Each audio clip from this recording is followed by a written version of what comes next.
रामभद्राचार्य जी ने एक इंटरव्यू के दौरान प्रेमानंद जी महाराज पे कुछ क्वेश्चंस उठाए हैं, कुछ चैलेंजेस किए हैं। चलिए ऑपरेशन करके जानते हैं कि उनकी बातों में कितनी सच्चाई, कितना दम है। रिपोर्टर का पहला क्वेश्चन रामभद्राचार्य जी से कि लोग कहते हैं प्रेमानंद महाराज बड़े चमत्कारी हैं, वो बिना किडनियों के भी अपना जीवन जी रहे हैं। इस पर रामभद्राचार्य जी का कहना था कि कोई चमत्कार नहीं है, अगर उनके अंदर थोड़ा भी चमत्कार है तो वो मेरे सामने आके एक शब्द संस्कृत का बोल के दिखा दें। यहाँ पे पहला पॉइंट ये है कि संस्कृत का चमत्कार से क्या रिलेशन है, इसके पीछे क्या लॉजिक है। दूसरा पॉइंट, प्रेमानंद महाराज ने जितना आपने सुना होगा कभी भी चमत्कारी होने का दावा नहीं किया, ना ही कभी चमत्कार को समर्थन दिया। तीसरा पॉइंट है कि प्रेमानंद महाराज जी के लगभग 20 सालों से दोनों किडनियां खराब हैं, इसलिए वो डायलिसिस पे सरवाइव करते हैं। पहली नज़र में वो एक बीमार व्यक्ति नहीं लगते हैं। हमारे शरीर में 2 किडनियां होती हैं जिनका काम है कंटिन्यूअस हमारे शरीर के खून को साफ करना। हमारी दोनों किडनियां एक दिन में लगभग 150 से 200 लीटर खून को साफ करती हैं हमारे शरीर का।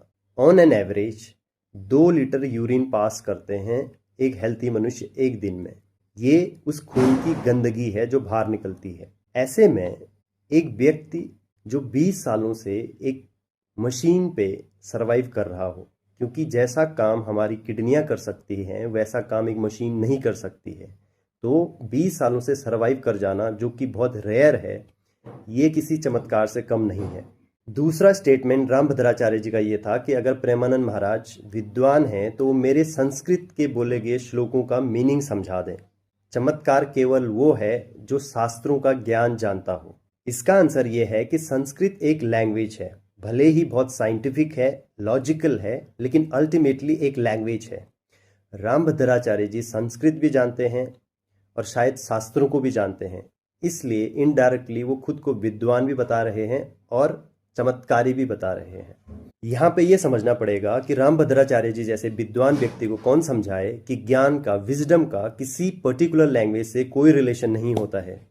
वो व्यक्ति भी ज्ञानी हो सकता है जिसके पास अक्षर ज्ञान नहीं है, और एक सिंपल सा तोता भी संस्कृत के श्लोक बोल सकता है। अगर भाषा ही विद्वान होने का प्रमाण है तो हमारा स्मार्टफोन सबसे विद्वान चीज़ है, क्योंकि ये हजारों भाषाएं जानता है। इसलिए कबीरदास जी की एक बात है कि पोथी पढ़ी पढ़ी जग मुआ, पंडित भया न कोई, ढाई आखर प्रेम का, पढ़े तो पंडित होई।